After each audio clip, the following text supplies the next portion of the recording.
How to make a Facebook account public. To get started, first of all open up the Facebook application on your phone. You will then be taken to the Facebook homepage. Here, you can view posts and stories of your friends or pages that you follow on Facebook.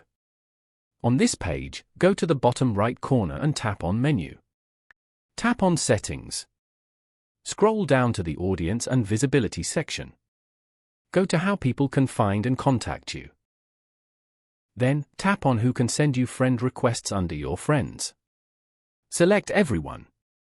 Then, tap on Save. Now go back to the previous page and tap on Followers and Public Content. Go to Who can follow me. Change it to Public.